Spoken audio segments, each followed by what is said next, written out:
Good morning and welcome to Morning Movie News, where Josh Boone is not only currently putting together his new Mutants movie for Fox in terms of casting, but he's also laying a solid publicity foundation for the film, hitting the ground running, so to speak, making sure that public opinion about the movie is shaped in the way that he wants it to be shaped. It's quite savvy, in fact, and he had some very interesting things to say about New Mutants, which certainly piqued my interest, and I'd be curious to know down below in the comments how you feel about it after his comments. So he once again underscored the fact that his New Mutants is a horror movie, and that Fox is very ambitious in trying to diversify their X-Men movies, make sure that they don't all seem the same, which has, so far has worked out wonderfully. Doing Deadpool, of course, and then like a old school Western with Logan. Very exciting stuff. So Josh Boone says, I'm going to be doing the horror version of an X-Men movie. And my characters are going to be held at a facility because their powers are so dangerous, and their choice is going to have to be, do they open themselves up to that danger by accessing their powers to try and escape, right? So he's like, that's the setup. But this is where things got really interesting. He said, I was particularly drawn to the story of the X-Men and this horror take on it because of my upbringing. And I was raised along with a friend of mine in the same community who's actually working on the script with me. So we're drawing on our childhood experiences, which were being raised by Christian fundamentalists. And I would basically say, he came this close to saying he was abused by his parents. Like, I don't know what his relationship with them is still like. And it's weird. He was like, oh, I had to hide the stand under my pillow because my parents were so against it. And I was so unhappy and raised in a culture of fear. But then also, me and my friend started a comic book company, and our parents helped us, handle it. And I was like, this is very weird that you would have like a business venture with your parents, but also at the same time accuse them of kind of being your captors. So I don't know what's going on there, but I think that if you are a fan of the X-Men, you obviously have seen that they have a lot of religion factoring into the story sometimes, both outrightly so, and also in terms of a metaphor for you're different with the mutant gene, we must purge you of that, or we must purge you from society, right? So I can certainly see the correlation, and it would be interesting to see that element in the movie. And I think I hope he tastefully continue, because I think so far so good, but I hope he's tasteful in how he shares his own personal story and doesn't seem that he's maybe, it's tough. So also he's pulling other people into it who I don't know what his current relationship is with them. In other words, his parents. But anyway, in addition to outing his parents as being semi-abusive, it was also announced that Rosario Dawson is in talks for the movie. And at first I was like, oh, is Danny Moonstar going to be a little older? I thought she'd make a really great Danny Moonstar, in fact. Although these days, you got to really be careful with your casting, and I think people would want to see a Native American actress cast in that role. And Rosario Dawson, close but no cigar as far as I would imagine social media is concerned. But actually, she's not up for Danny Moonstar. It was clarified that she is up for the role of Dr. Cecilia Reyes. And Dr. Cecilia Reyes, again, if you're not an X-Men fan, she has a defensive power. She can put up a force field basically around her. And, so I think that at some points she learned to use it offensively, but she was never really into being an X-Men. She was basically like team medic, like Hacksaw Ridge, and she didn't really want to partake in the whole war of humanity versus Homo Superior. And she only had her force field to make sure she wasn't killed when she was, attending to people in battle for their wounds. But anyway, she would be used here as a Professor X stand-in. Apparently, Professor X will not appear in this movie. And I think it's not a bad idea, but it's starting to seem very similar to X-23. The situation in Logan, where all these kids with mutant abilities were raised in a facility in Mexico, and there were Hispanic nurses tending to them. And so it's almost the exact same thing. So also I'd say if you're going to be so similar in the storyline, is X-23 going to be here, right? Hugh Jackman is lobbying big time for her to take over the Wolverine role. He's like, yeah, you could hire another guy, or you could hire this 11-year-old girl that I handpicked to continue my legacy while not erasing mine, right? And I was like, oh, Hugh, I see right through you, but I understand you too. But anyway, this does sound like Weapon X Jr. I think they already kind of did Weapon X Jr. in the Logan film, but, it's very similar. And also, by the way, not particularly drawn from any New Mutants storylines. It's a big change, but I'm open to seeing how it turns out, particularly because I liked all the lab stuff in Fantastic Four, which was supposed to be a horror movie as well. That Doom escape is so amazing! I'm telling you, the Doom escape is so good. All right, so anyway, my problem though, obviously, I'm sure many of you are already typing this, is Rosario Dawson cannot play another Doctor in a comic book property. She already plays a Doctor across all the Netflix Marvel shows. So how can she be there and then also being like, oh, hey, but I'm also a Doctor here, but not the same Doctor? I think it's ridiculous. Also, I think Rosario Dawson's had a lot of chances at this point, and she's doing well for herself. Again, Claire is a huge part of the Netflix shows and is not only a large part, but a beloved part by viewers of the shows. So she's good, right? It's not like Rosario Dawson never made it. So I think that, Hollywood will do this sometimes. They're like, we could find another actress of color, but no, let's just keep using this one again and again and again. It's like, Rosario Dawson's good. Let's go give another actress of color a shot, like they did in Logan with Elizabeth Rodriguez from Orange is the New Black. I thought she did a fabulous job.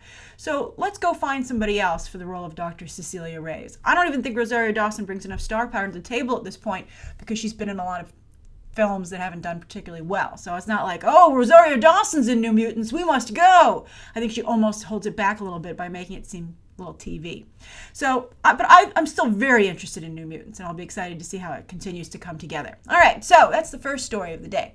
Now, the second story of the day is about Blake Lively, who had a pretty good year last year, as did her husband, Ryan Reynolds. He with Deadpool, and she with The Shallows, a really surprisingly solid little shark movie that did pretty darn well at the box office, especially considering how inexpensive it was to make. And so while Ryan Reynolds has The Hitman's Bodyguard coming up, Life didn't turn out so well. But then, of course, Deadpool 2, Blake Lively is moving ahead. She also had The Age of Adeline, which was that was not as a hit at the level of The Shallows, but it was still pretty good. It was an okay movie. I mean, it was more everybody was like, Harrison Ford, and then I forgot the guy's, Anthony Gruber, I think, who played a young Harrison Ford. And he was pretty good, but everybody was like, oh, he should be Han Solo, and it didn't happen. So anyway, Age of Adeline's an okay movie. But Blake Lively, I have to say, she's done pretty well. Who never would have guessed that she would do the best out of all the whole cast of Gossip Girl post that show's run. But she has just persevered. Talk about not giving up. So good for her. And she has a new project that she's going to star in for CBS Films. CBS Films, a little wonky as a distributor, but hey, no one else is hiring Blake Lively. So again, she's doing what she can. But so she's going to executive produce the movie and star, and it's called The Husband's Secret. And it's good, trust me, all right? And it's about this like perfectionist housewife woman who has a very nice life until she discovers that her husband has a secret, and she's like, oh my God, my life's unraveling, what do I do? All right, so basically, now it seems very silly, but they're saying that they're hoping it's going to be like Big Little Lies because it's from the same author. And I have to say, Big Little Lies on HBO was a super slow burn, but I stuck with it because once I start something, I have a very hard time stopping. I'm like, I've already committed. I want to see how it ends, especially if it's just like 8 or so episodes as Big Little Lies was. I was like, I'll finish it, and it finished very strong. And it's interesting to me that while Girl on the Train was supposed to be the next Gone Girl, Big Little Lies actually ended up being the next Gone Girl. And I actually highly recommend that you watch it. Just know when it starts out, you'll be like, I don't know, Grace. Trust me. Finish it. You'll be happy you did. It's just a very well done project. And we'll talk about that more in just a moment. But anyway, this is the same author. And so she wrote another book called The Husband's Secret. And they're hoping to, ride the coattails of this trend. Now, I don't know if it's going to necessarily work, though, because again, Girl on the Train did not work. It's hard to duplicate these successes. And so far, we've just got 2 and a couple of bad copycats. So I think this is going to rely very much so on the rest of the casting. Blake Lively, she still comes across a bit as a B actress. So you need a real A-lister to be the husband who has a secret. And also the director. A very strong part of why Big Little Lies works is its ensemble cast, fabulous cast, both male and female actors. And then also the director, Dallas Buyers Club's Jean-Marc Vallée, who handled the whole show. So it has a real authorship to it. It has it's very grounded in one kind of creative vision. And I think that makes a big difference. So so far, so good. I think this is a great first step for Blake Lively. She's executive producing it. She doesn't have as much control as a producer would, but since she's starring, I think that it's difficult for her to do both, especially because I don't think she has a lot of experience producing. For instance, Dwayne Johnson is an executive producer on Baywatch. He's not an outright producer, even though he's very much involved in how that film came together. So I hope Blake Lively is smart enough to put some, Ryan Reynolds put together Deadpool quite well, although I think he's in the process of tearing it down. But we'll see how Deadpool 2 turns out. But anyway, I'm on board with this. I thought she was very likable in The Shallows, and so I think we should keep an eye on this. And you should go watch Big Little Lies if you're looking for something to do this Memorial Day weekend. All right, and speaking of directors, there was a very interesting development yesterday that there were 2 directors on Sausage Party. One harassed his animators and probably will never work again, as you might recall, forcing them to work overtime with no overtime pay. But then the other director, Conrad Vernon, just got another gig, and he has signed on to direct an animated version of, an animated movie of the Jetsons. There already was one. Of course, it's a very famous animated show, but they want to make a new animated movie for Warner Brothers Animation, and he's been hired to direct. Now, when you hear Sausage Party, you go, what's the tone going to be for the Jetsons? Are you going very adult and raunchy? I don't know about that, because he has a traditional background in animation before Sausage Party. He did Monsters vs. Aliens, for instance. He directed that. So I think a lot of the raunchiness from Sausage Party came from Seth Rogen. And in some places, it was brilliant. It just went too far in the last reel. So I'm not quite sure what they're going to do with the Jetsons. I think there's a lot of humor in Warner Brothers Animation, for instance, the Lego movies, and I think that would be fun to see. But what's interesting to me about the Jetsons is I think it's weird to do it as an animated movie because it so clearly could be done as live action today, right? And that's my rule. I think that's the rule overall for everybody for animation. Animation needs to be something you couldn't do in live action. Like, that's one of the reasons that Disney is transitioning all their animated fairy tales into live action, because they can finally do them in live action thanks to how far visual effects have come. But, in the past, you couldn't do a genie and a flying carpet, at a reasonable expense and believably for a live action movie. You couldn't do a beast, right, for Beauty and the Beast. But now, of course, you can, and look at what at the benefits that Disney is reaping. So with the Jetsons, and that also, by the way, that's why, for instance, Disney has gone to things like Zootopia, right? You couldn't do Zootopia live action, right? Well, at least not for now. But I'll be interested to see how The Incredibles does. Part of that, when you do something like The Incredibles, I think a big part of it is the stylization. That's how you make it seem like it's okay that it's animated, because it's so heavily stylized. But anyway, with the Jetsons, obviously you could do the Jetsons live action today quite well. And in some ways, we're living like the Jetsons, right? How far technology has come. And many of the things that Hanna-Barbera dreamed up for the Jetsons are a reality today, which is fun. And so they would have to be really, really out there, I think, to justify doing this as an animation. I'm open to it. My gut says it should be live action, but let's see. I worry, though, that with live action, they wouldn't have a strong enough script. It's tough. It's really hard. Sometimes comedy isn't disciplined enough, and that's worrisome. But there are so many actors who could be George Jetson, right? Steve Carell, Will Ferrell, Paul Rudd. It could be amazing. And so we'll see. But congratulations to Conrad Vernon. All right. So I have a fantastic viewer question today from Nadine. So Nadine says, "Hey Grace, question. What exactly is the job of a cinematographer, and how important is it to make a good movie? Love your work." Oh, that's fantastic, Nadine. Such a great question. I get asked a lot about producers, actors, directors, but not ever cinematographer before. So I thought it was a great thing to discuss, particularly the cinematographer-director relationship, which I think is often misunderstood. Now, I think a lot of times people who want to be a director feel that they're totally in charge of the movie, right? But that's not true to the extent that you might initially believe. A director is like a conductor the conductor doesn't play all the instruments, but guides the entire project. So that's a lot of times what a director does, especially if a director wants to be beloved by his crew and not hated by all, right? I mean, you want to respect the craft of the people you're working with. So if you go to your cinematographer and you say, put the camera here, I want the lights here, and I want it to look just like this, your cinematographer's probably going to hate you, unless they're new and just grateful for the gig, right? But when you have an amazing cinematographer, or just anyone, again, that you respect their ability whatsoever, you want their input. And so you say, okay, well, this is the shot I'm thinking. This is what I want to convey emotionally. What do you think? What do you think we should do? Like, that's a lot of the time why it takes so long to make a movie, because they get on location and they talk about it and they say, what do you think? Because sometimes your cinematographer could like plus your idea or come up with something that you hadn't thought of. You're supposed to be a team. Everybody on a movie set is supposed to be a team. And the director is the final say and the one who's supposed to see the big picture. But the cinematographer is responsible for the actual picture and how it looks.